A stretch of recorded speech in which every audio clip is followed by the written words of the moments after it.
Play ball. Play ball with Babe Ruth. Play ball with the Navy.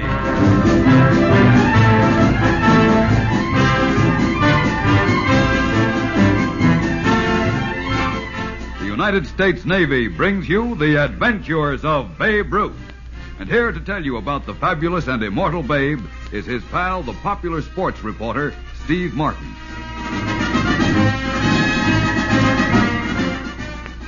Hello, everybody.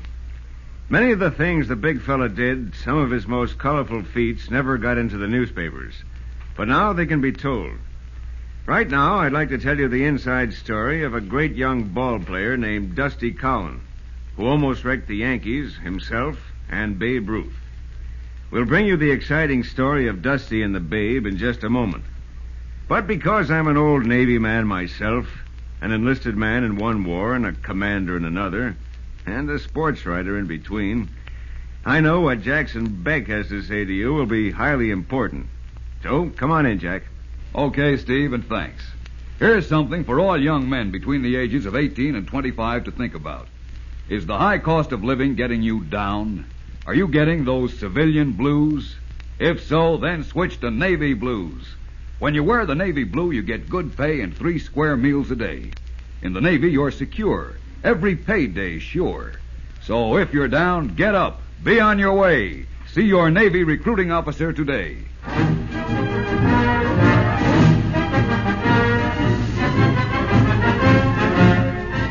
Now here's Steve Martin again and the adventures of Babe Ruth.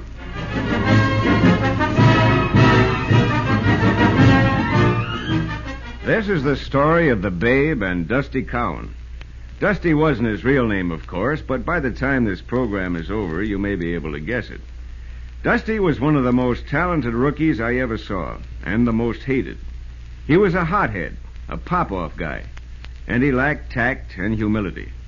He was slated to go back to the bushes, but soon after the season opened, 2 of the outfielders came up lame, and a few weeks later, Coombs sprained his ankle. Manager Huggins was pretty desperate when he told Dusty to take over center field, and I kept my fingers crossed that nobody would get killed.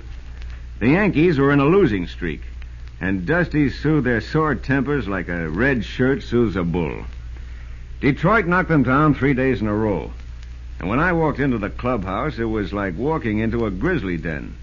Sanborn, who'd pitched that third game, was exchanging a few choice remarks with Dusty, and Babe was trying... Your batters to make with your mouth, Dusty. We'd have won that game today. Go on, Sanborn. What you had on the ball, strictly nothing. You couldn't have beaten a kindergarten girl. Hey, cut it out, you guys. I gave him 6 hits. Just 6 hits. And twice you popped up with 2 men on. A bingle either time would have won for me. Who wants to win for you, you big jerk? Now listen, Dusty. Who are you calling a jerk? Wait, You Sanborn. were washed up 10 years ago. Oh, yeah? Dusty, cut it out. Yeah, try this on your piano. What? You dirty. Cut it out. Sanborn and Dusty tangled like a couple of spitting tomcats, with only the Babe trying to separate them. The rest of the players yelled for Sanborn to give Dusty his lumps. Then Sanborn tripped over a towel and went down on the concrete floor. When he sat up, his face was twisted in pain and he was holding his arm. And that was when the little Miller, Manager Huggins, What's walked all in. this about? Sanborn, what's the matter with your arm? What happened? This dirty Now, wait a minute, San. It was just a little accident, Hug. Accident? What do you mean, Babe? Well, you know how it is. Dusty and San and I were sort of horsing around. San kind of slipped and fell. I thought you had more sense, Babe. Haven't we had enough injuries this season, and now San? Holy cow, you guys will drive me nuts. Willie, get to work on San's arm. Come on, move. All of you.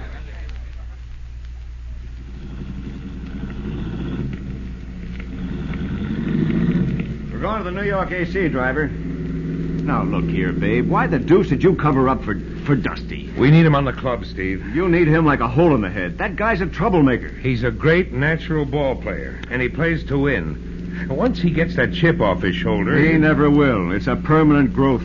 No, Steve. Dusty came up the hard way like I did, and a lot of other guys. He's had to fight his way every inch, and he kept on fighting when he got up to the Yankees. As soon as he finds out everybody isn't out to get him, he'll relax and he'll be okay. Not him, Babe. No, he's a hothead and... I was a hothead, too, when I first came up.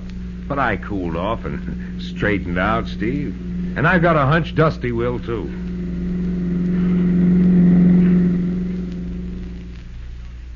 It was no use arguing with the big fella. He was always a softy where youngsters were concerned. But I was afraid he would get into trouble if he stuck by Dusty Cowan. And was I right? The next morning, all the papers headlined that Sanborn, the pitcher Dusty had tangled with, had dislocated his shoulder when he fell and would be out of action for a month.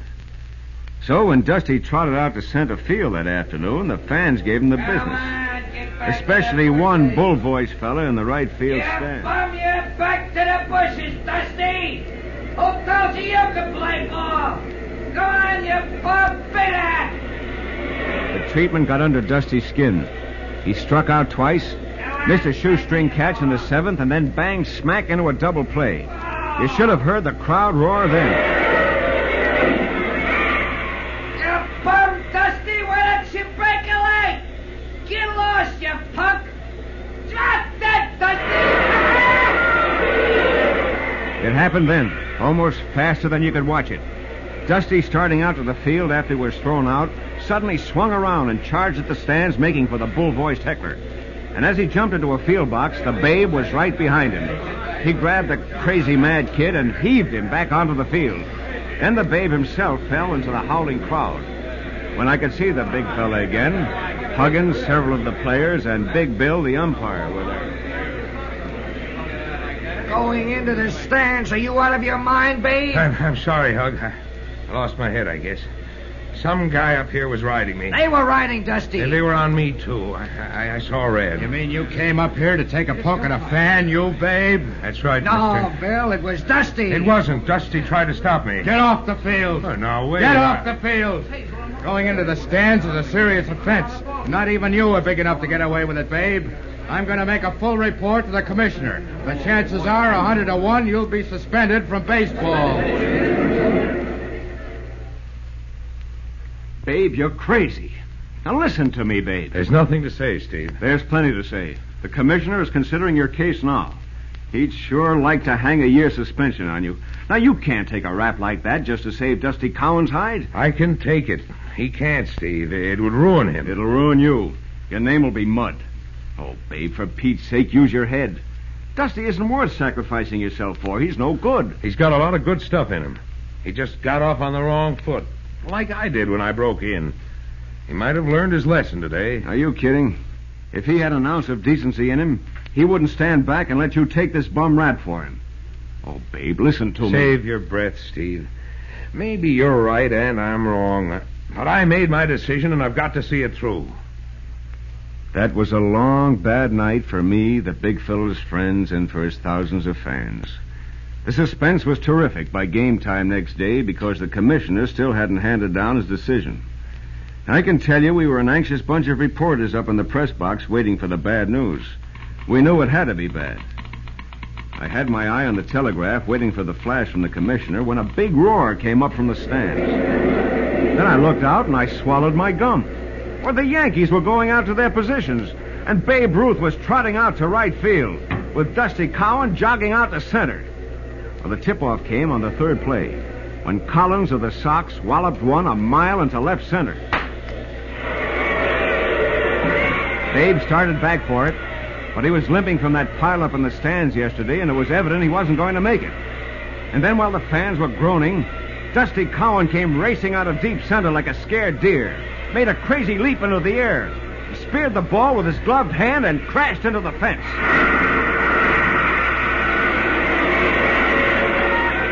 But he was hanging on to that ball when the Babe pulled him to his feet.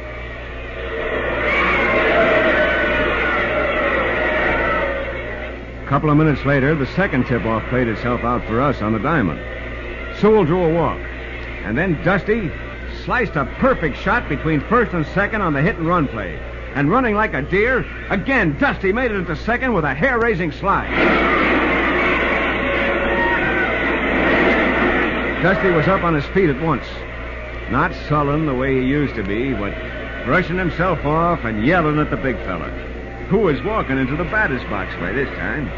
You could hear him all over the stadium. Bring me around, Babe. Let the door, big boy.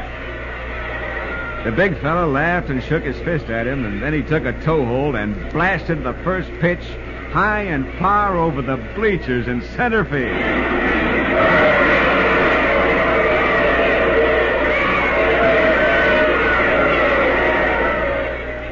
While the fans went crazy, we reporters beat the dash racket into the Yankee dugout. We still didn't know how come the Babe and Dusty were playing. Huggins was grinning from ear to ear when we grabbed him. What gives? What goes on here? Come on, give us the dope hug. How come the Babe and Dusty are playing? Well, Dusty came to me and Bill the umpire after the game yesterday and told us how he tried to go into the stands and how the big fella threw him out and then took the rap for him, just as I suspected. Dusty said that? That's right. I can't believe it. What did the commissioner say? He said he'd been snowed under with phone calls and telegrams from fans all over the country, begging him not to suspend the Babe.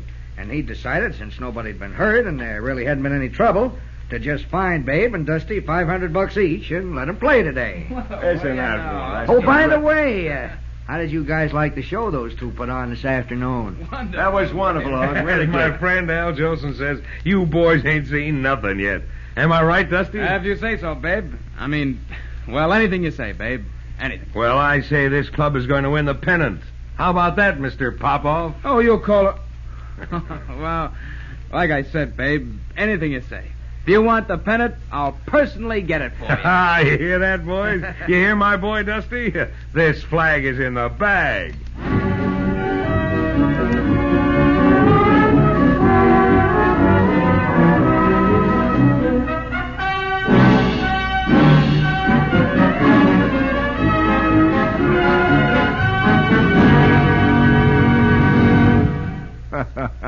Well, just in case I hadn't known before what a real nice guy Babe Ruth was, I knew it then.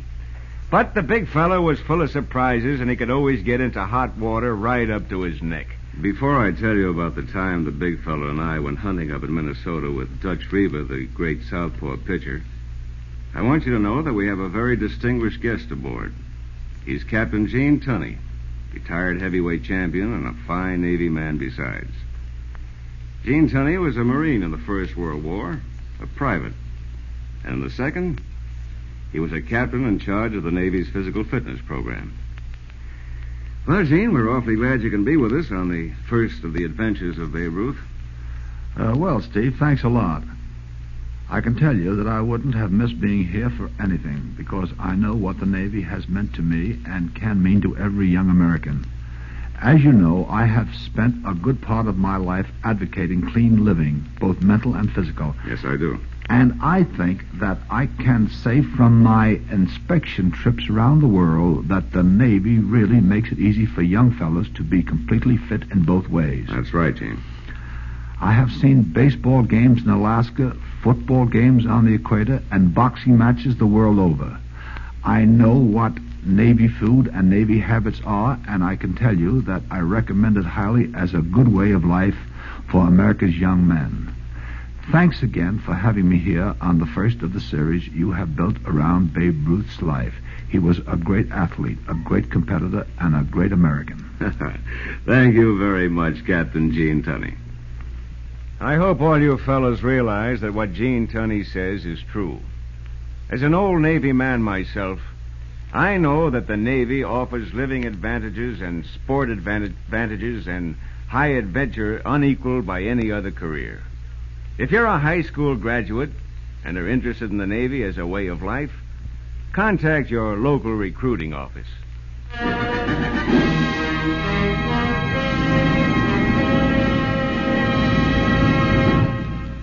I was going to tell you about hunting with the Babe in the deep north woods, but before we got out of that wilderness, and afterwards, too, the Babe's future and mine and Dutch Reber's were all at stake. But that's next week's story. And a good one, too, if I know you, Steve Martin. Thanks, Jack. Well, so long, everybody.